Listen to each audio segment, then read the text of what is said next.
Petition court extends PDP hearing till Thursday. Army intercepts boats loaded with illegal crude oil. And on the foreign scene, parents submit DNA samples to identify Uganda's school massacre victims.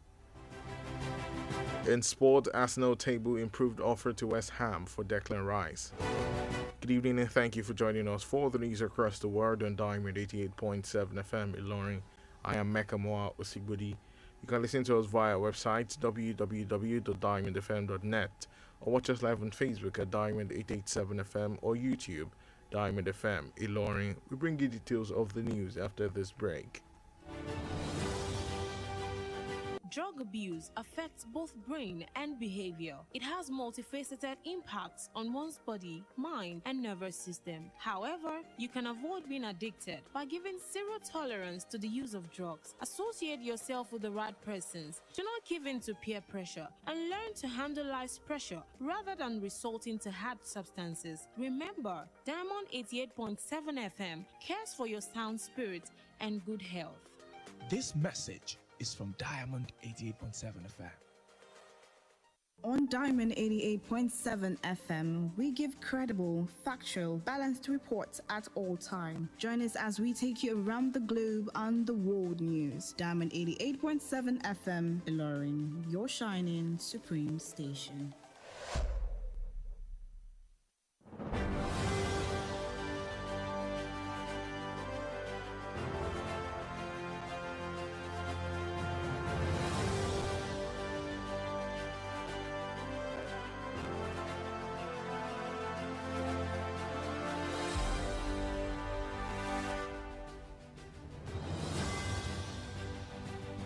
Welcome back. Now the news in detail.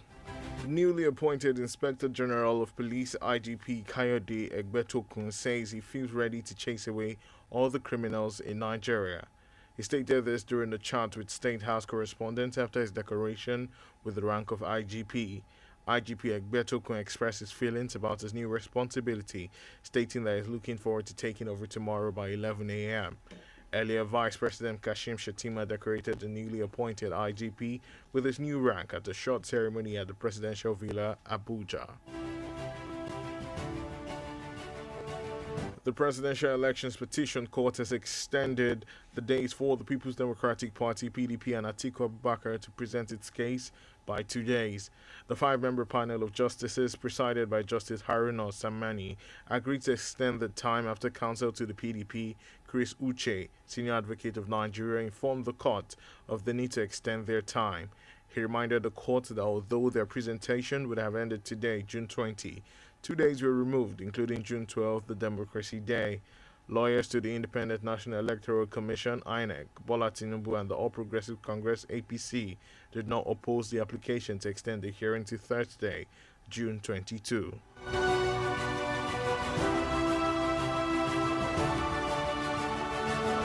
The federal government has appealed to religious leaders to restructure its hospitals to help improve the country's healthcare system.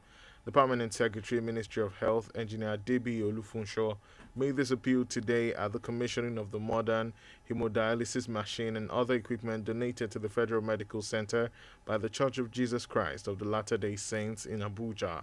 Olufunsho noted that years ago, missionary hospitals were one of the largest hospitals in the country, adding that the restructuring will help reduce the burden on public hospitals.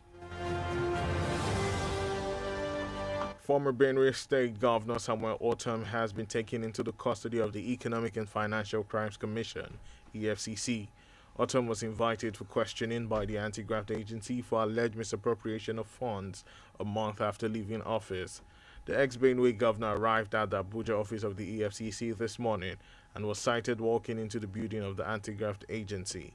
Benue State is said to have a debt profile of 187.7 billion naira. Former Minister of State for Budget and National Planning Clem Agba has described as sound and wise policy the decision by former President Muhammad Buhari to borrow to fund the economy. Agba made the assertion in an interview with Newsmen today in Uzanu near Agbanebode, Etsako East Local Government Area of Edo. According to the former minister, the decision by the Buhari administration was important to grow and sustain the economy of the country. Clem Agba added that Nigeria had one of the lowest GDPs in the world, second behind with a revenue GDP of about 7%, hence the need to find alternatives.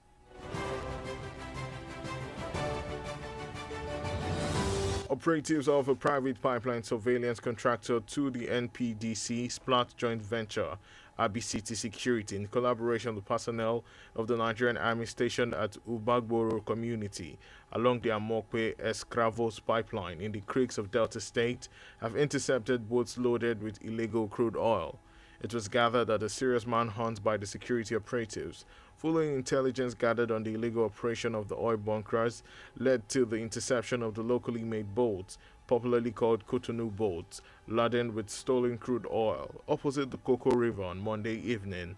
The security men reportedly intercepted the suspected oil bunkers just as they moved out of the location where the illegal operation was carried out, around kilometer 42 in Amokwe Escravos pipeline. The team in the crude-laden boats, on sighting the patrolling security men, fled into the creeks, abandoning their contrabands. The news across the world is reaching you from Diamond 88.7 FM in Ilorin. We go on a break now. After that, we bring you foreign and sports news. Just stay with us. Follow us on social media, Facebook, Twitter and Instagram at Diamond 87 FM. Diamond FM, shining supreme.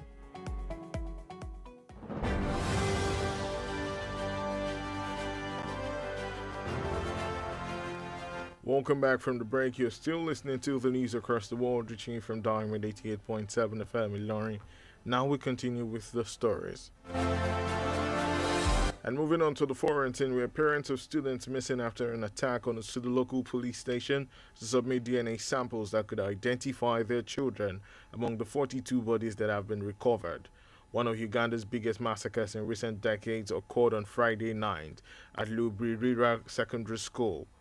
Assailants set the dormitory full of boys alight, then attacked the dormitory full of girls, hacking victims to death with machetes and knives. Regional Police Commander Tai Ramadan said many of the bodies were charred beyond recognition, forcing investigators to use DNA samples from relatives to try to identify them. Diamond FM Sports News. In the exciting world of sport, Arsenal have made a formal bid worth £90 million for West Ham captain Declan Rice. The fee is understood to be €75 million guaranteed plus £15 million in add-ons. The Gunners had their opening £80 million offers plus add-ons, which have been paid in slow installment with a lot of tough contingencies attached to it, rejected by West Ham, who are holding out for £120 million. Arsenal are prepared to break their record transfer fee, £72 million paid to sign Nicolas Pepe from Lille in 2019 to land Rice.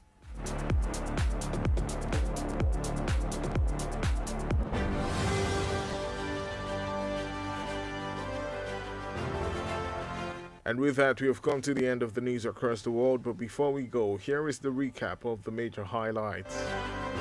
New IGP promises to chase away criminals from Nigeria.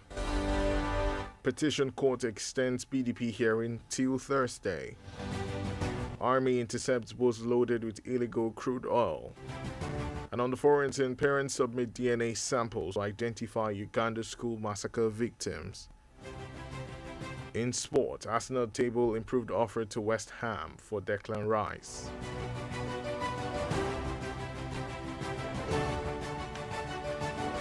Did you know that the world's oldest known musical instrument is a flute made from a vulture's wing bone? It was discovered in a cave in southern Germany and is estimated to be around 40,000 years old. Diamond FM says, happiness is not something ready-made. It comes from your own actions. For news coverage and information about happenings around you, kindly contact Diamond FM newsroom number on 0916 062 7526. That's 0916 062 7526. The news across the world was edited by Mahmoud Lawal. My name is Mekamua Osigbodi. Thank you for listening to your Shining Supreme station.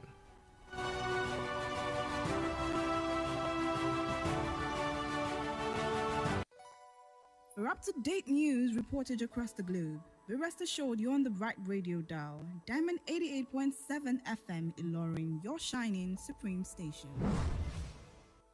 Diamond FM Ìlọrin, àwa là ń gbé ìròyìn àwọn ìṣẹ̀lẹ̀ orin àtàwọn amúlùdùn yògbà tí ò láfijọ́ ṣe ti aráyé. Láti inú yàrá ìròyìn Diamond 88.7 FM Ìlọrin, ìròyìn àgbáyé.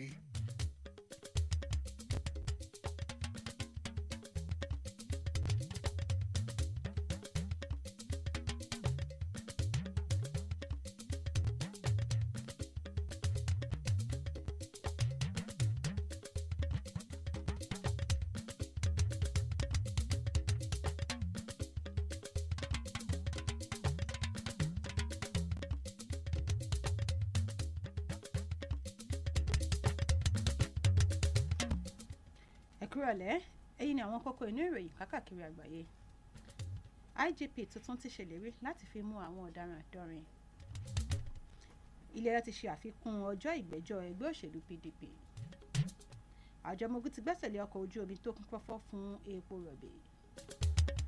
Lẹ́ka tilẹ̀ òkèrè, àwọn òbí ti ń ṣe àgbékalẹ̀ ẹ̀jẹ̀ wọn fún àyẹ̀wò. Lẹ́ka eré ìdárayá, ẹgbẹ́ agbábọ́ọ̀lù Arsenal ti ṣe àfikún owó orí Declan Rice. Ìròyìn ọ̀hún lẹ́kùnrẹ́rẹ́ ń bọ̀ láìpẹ́.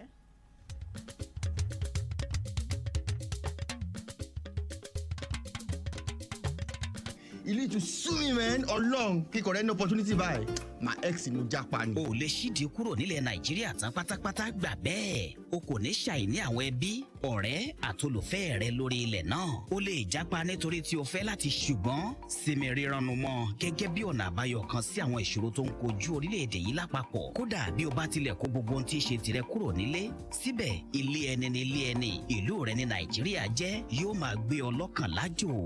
Ìmọ̀ràn yìí ló ń dé sétí ìgbọ́yìn láti ìkànnì Diamond 88.7 Ìlọrin. Ìròyìn ẹ̀kúnrẹ́rẹ́ láti ilé-iṣẹ́ Diamond FM.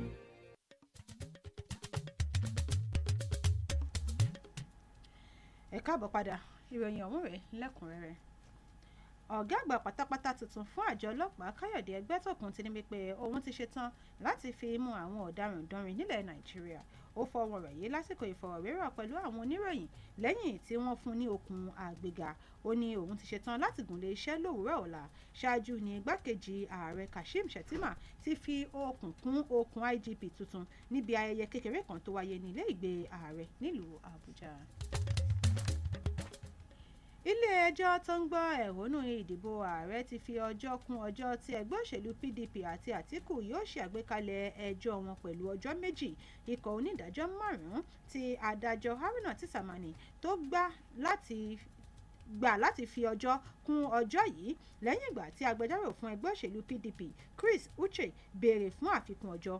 Ó ní ó yẹ kí àgbékalẹ̀ àwọn kó parí lónìí 20 ṣùgbọ́n wọ́n yọ ọjọ́ méjì tó fi mọ́ ọjọ́ àyájọ́ June 12.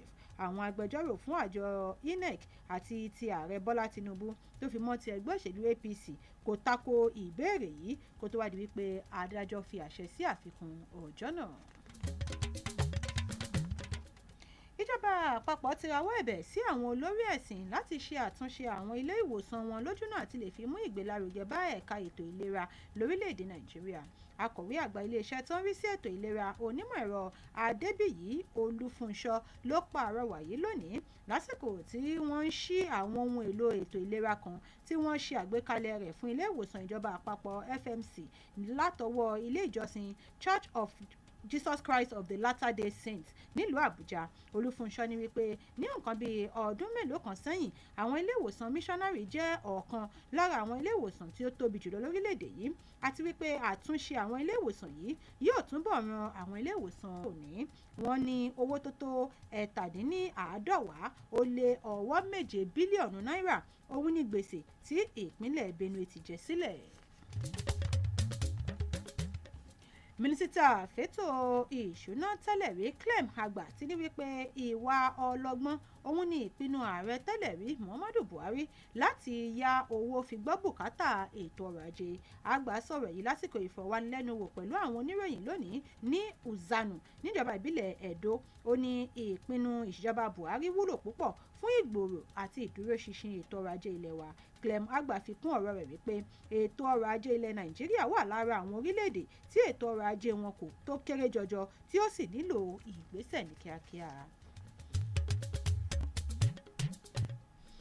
Àwọn òṣìṣẹ́ ọ̀tẹlẹ̀múyẹ́ lẹ́ka ìṣàmójútó ọ̀pá epo àti àwọn òṣìṣẹ́ elétò ààbò mìíràn tó fi mọ́ àjọ ọmọ ogun lẹ́ka ìlú Mbagboro ní ìpínlẹ̀ Delta ti gbé ẹsẹ̀ lé ọkọ̀ ojú omi kan eléyìí tí ó kún fọ́fọ́ fún epo. Arígbọ́ wípé ìtọpinpin tó lágbára látọ̀dọ̀ àwọn òṣìṣẹ́ elétò ààbò látàrí olóbó kan tí wọ́n rí gbà ló ṣokùnfà gbígbẹ́sẹ̀ lé ọkọ̀ ojú omi ìbílẹ̀ náà tí wọ́n pè ní Kútọ́nù boats eléyìí tí ó kún fún àwọn epo tí wọ́n jí wà ní ìrọ̀lẹ́ ọjọ́ ajé. Àwọn ikọ̀ inú ọkọ̀ ojú omi yìí bí wọ́n ṣe fojú gan ní àwọn òṣìṣẹ́ elétò ààbò ni wọ́n ti kán lu igbó lọ tí wọ́n sì fi ọkọ̀ ojú omi náà sílẹ̀. Ìròyìn káàkiri àgbáyé ilẹ̀ tí ń tẹ́tí gbọ́ lọ́wọ́ láti lè ṣe wa Diamond 88.7 FM Ìlọrin. Bí a bá dé láti ibi ìdánudúró ráńpẹ́ ìròyìn láti ilẹ̀ òkèèrè àti tèrè ìdárayá lábàámu wá sí etí ìgbọ̀nyìn à ń padà bọ̀ láìpẹ́.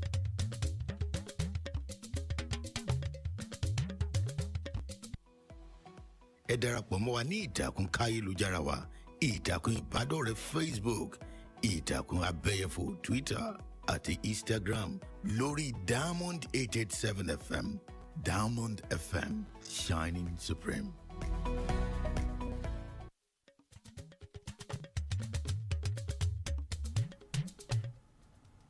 Ẹ káàbọ̀ padà. Ìròyìn káàkiri àgbáyé ṣì ń tẹ̀síwájú láti ilé iṣẹ́ wa Diamond 88.7 FM Ìlọrin. Ìròyìn láti ilẹ̀ òkèèrè. Àwọn òbí àwọn akẹ́kọ̀ọ́ tí wọ́n dàwátì lásìkò àkọlù sí ilé ẹ̀kọ́ kan ní apá ìwọ̀ oòrùn ilẹ̀ Uganda ti ya lọ sí àgọ́ ọlọ́pàá láti lọ́ọ́ fi ẹ̀jẹ̀ wọn sílẹ̀ fún àyẹ̀wò láti lè fi dá ọmọ wọn mọ̀ lára àwọn òkú 42 tí wọ́n rí he. Ọ̀kan lára àwọn ìṣẹ̀lẹ̀ ìṣekúpani tó lágbára jùlọ nílẹ̀ Uganda ló ṣẹlẹ̀ láṣálẹ́ ọjọ́ Ẹtì ìyẹn ní ilé ẹ̀kọ́ girama kan. Àwọn aṣekúpani yìí ni wọ́n lọ dáná sun ilé ìgbé àwọn akẹ́kọ̀ọ́ lọ́kùnrin tí wọ́n sì gba ilé ìgbé àwọn akẹ́kọ̀ọ́ lóbìnrin lọ níbi tí wọ́n ti lọ ń ṣá àwọn akẹ́kọ̀ọ́ lóbìnrin ládàá àti lọ́bẹ. Àwọn òṣìṣẹ́ àjọ ọlọ́pàá ní wípé wọ́n ṣá àwọn akẹ́kọ̀ọ́ yìí kọjá dídámọ̀ eléyìí tí ó wá nílò kí àwọn òbí wọn kí wọ́n wá fi ẹ̀jẹ̀ sílẹ̀ láti fi ṣe DNA láti lè fi mọ ọmọ tani eléyìí. Lẹ́ka eré ìdárayá ikọ̀ agbábọ́ọ̀lù Arsenal ti ṣe àgbékalẹ̀ owó £90 mílíọ̀nù láti fi ra balógun ikọ̀ West Ham United ìyẹn Declan Rice. Àgbékalẹ̀ owó yìí ni wọ́n pín sí ẹyọ orí owó jẹ́ £75 million nígbà tí àlékún owó jẹ́ £15 million. Ikọ̀ agbábọ́ọ̀lù ti kọ́kọ́ ṣe àgbékalẹ̀ owó tó tó £80 million àmọ́ tí ikọ̀ West Ham kọ owó náà wípé owó yìí kò dín ní £120 million. Èyí yóò jẹ́ ìgbà àkọ́kọ́ tí ikọ̀ agbábọ́ọ̀lù Arsenal yóò ná òbítíbitì owó lórí ọmọ agbábọ́ọ̀lù kan. Ṣáájú kí a tó máa dánu dúró nínú ìròyìn káàkiri àgbáyé fún tòní, ẹ tún gbọ́ àwọn kókó tó wà nínú ìròyìn náà lẹ́ẹ̀kan sí i. IGP tuntun ti ṣèlérí láti fi mú àwọn ọ̀daràn dánrin lórílẹ̀‐èdè yìí. Ilé-ẹjọ́ ti ṣe àfikún ọjọ́ ìgbẹ́jọ́ ẹgbẹ́ òṣèlú PDP. Àjọ ọmọ ogun ti gbẹ́sẹ̀ lé ọkọ̀ ojú omi tó kún fọ́fọ́ fún epo rọ̀bì. Lẹ́ka ti ilẹ̀ òkèèrè àwọn òbí ti ń ṣe àgbékalẹ̀ ẹ̀jẹ̀ wọn fún àyẹ̀wò. Lẹ́ka ààrẹ ìdárayá ẹgbẹ́ òṣèlú Arsenal ti ṣe àfikún owó orí Declan Rice. Ǹjẹ́ o mọ̀ wípé ohun èlò orin tí ó ti pẹ́ jùlọ lágbàáyé òun ní fèrè tí wọ́n ṣe látara eegun ìyẹ́ igún? Wọ́n ṣe àwárí rẹ̀ nínú ihò kan lápá gúúsù ilẹ̀ Germany tí ó sì ti ń bẹ níbẹ̀ láti nǹkan bíi 140 ọdún sẹ́yìn. Iléeṣẹ́ Diamond FM wọ́n fi àsìkò yìí gbà ọ́ níyànjú wípé ìdùnnú kì í dédé wa, ìwọ ló ṣiṣẹ́ tọ̀ ọ́. Bẹ̀ bá ní èyíkéyìí ìròyìn tẹ́ fi tó yàrá ìròyìn iléeṣẹ́ wa Diamond 88.7 FM létí, ẹ lè pe yàrá ìròyìn wa sórí 091 60627526. Mahmood Lawal ni olóòtú ìròyìn yìí. Olayinka Ajani Ajibade ló ti lọ́ka sí etí ìgbọ̀yìn. Ẹ ṣeun tẹ́ ń tẹ́tí gbọ́ wa níkànnì Diamond 88.7 FM, your shining supreme.